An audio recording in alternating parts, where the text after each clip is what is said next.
Samajwadi party के नवनियुक्त प्रदेश अध्यक्ष श्यामलाल पाल पहली बार चित्रकूट के दौरे पर पहुंचे, जहां शहर के पटेल चौराहे पर समाजवादी पार्टी के कार्यकर्ताओं ने उनका काफिला रोककर उनको फूल माला पहनाकर उनका जोरदार स्वागत किया। समाजवादी पार्टी के प्रदेश अध्यक्ष श्यामलाल पाल प्रयागराज से चलकर महोबा में एक कार्यक्रम में शिरकत करने के लिए चित्रकूट होते हुए जा रहे थे। तभी सपा नेताओं और कार्यकर्ताओं ने उनको डॉक्टर भीमराव अम्बेडकर की प्रतिमा भेंट कर उनका फूल मालाओं से जोरदार स्वागत किया। वहीं सपा प्रदेश अध्यक्ष श्यामलाल पाल ने मीडिया से बात करते हुए प्रदेश में होने वाले उपचुनाव को लेकर उन्होंने कहा, जिस प्रकार से 2024 का लोकसभा का जो सूत्र रहा है सामाजिक न्याय की लड़ाई का, उसी लड़ाई के आधार पर उत्तर प्रदेश के 10 सीटों में चुनाव लड़ेंगे। सभी समाजवादी पार्टी प्लस इंडियंस के खाते में आएंगी। वहीं अफजाल अंसारी द्वारा साधु संतों को गांजा का शौकीन होने का दिए बयान पर मुकदमा दर्ज होने पर उन्होंने कहा है कि इस देश में जो भ्रष्टाचार है और देश में जो उनकी व्यवस्था, मुख्यमंत्री जी की क्या कहेंगे क्या करेंगे कुछ पता नहीं, आपको मालूम होना चाहिए।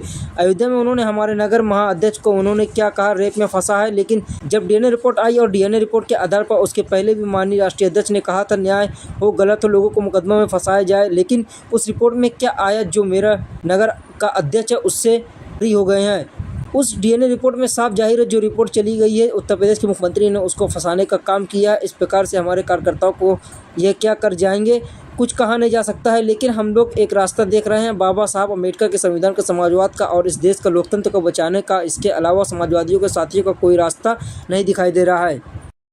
से यूपी में 10 सीटों पर उपचुनाव है, किस तरह से आप लेते हैं? समाजवादी पार्टी किस तरह से जो है चुनाव लड़ेगी? शांत रहिए।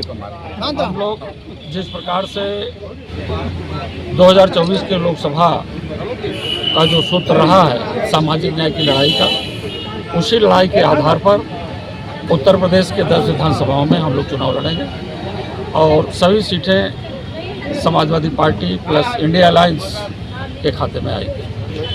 प्रदेश अध्यक्ष जी, चित्रकूट में अभी देखा जा रहा है सोशल मीडिया पर समाजवादी पार्टी में आपस में मनमुटाव चल रहा है, यानी जिलाध्यक्ष कह रहे हैं कि सदर विधायक अनिल प्रधान वो उनको सम्मान नहीं दे रहे हैं, वहीं आपके सदर विधायक कह रहे हैं कि जो गठबंधन है वो आपका जो पार्टी कार्यकर्ता है उनको सम्मान नहीं दे रहे हैं, क्या कहेंगे इस पर? देखिए, समाजवादी परिवार बहुत लंबा परिवार है, जहाँ ज़्यादा वर्तन होते हैं कुछ खट हो जाता है। इस समाजवादी पार्टी के लोग जितने भी हमारे जाबाज लोग हैं चित्रकूट में, सभी लोगों का एक मत है माननीय श्री अखिलेश यादव जी को इस देश का एक मजबूत सामाजिक न्याय की लड़ाई का नेता बनाना चाहते हैं।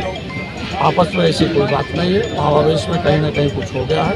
ये लोग आपस में बैठ करके तय कर चुके हैं कि हम लोग समाजवाद को आगे ले चलेंगे। अभी हाल ही में जो है आपके गाजीपुर सांसद ने जो है गांजा को लेकर के एक बयान दिया था जिस पर उन पर मुकदमा दर्ज हुआ है, क्या कहेंगे इस पर? इस देश में जो भ्रष्टाचार है और इस देश में जो उनकी व्यवस्था है योगी जी की, मुख्यमंत्री जी की, वो क्या कहेंगे क्या करेंगे उस पर पता नहीं है। आपको मालूम होना चाहिए कि अयोध्या में उन्होंने हमारे एक नगर महाअध्यक्ष को मोहन को उन्होंने क्या कहा कि रेप में फंसा है इस लड़की, लेकिन जब डीएनए रिपोर्ट आई और डीएनए रिपोर्ट के आधार पर इसके पहले भी माननीय राष्ट्रीय अध्यक्ष ने कहा था कि न्याय हो, गलत लोगों को मुकदमे में न फंसाया जाए, लेकिन उस रिपोर्ट में क्या आया कि वो मेरा नगर का अध्यक्ष उससे बरी हो गया है। उसका डीएनए की रिपोर्ट जो है ये साफ जाहिर है जो कोर्ट में चली गई है, उसको प्रदेश के मुख्यमंत्री ने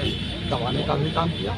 उसी प्रकार से हमारे कार्यकर्ताओं पर ये क्या कर जाएंगे कुछ कहा नहीं जा सकता है, लेकिन हम लोग केवल एक रास्ता देख रहे हैं बाबा साहब डॉक्टर अम्बेडकर के संविधान का, समाजवाद का और इस देश के लोकतंत्र के बचाने का। इसके अलावा समाजवादी साथियों को कोई रास्ता नहीं दिखाई दे रहा। धन्यवाद।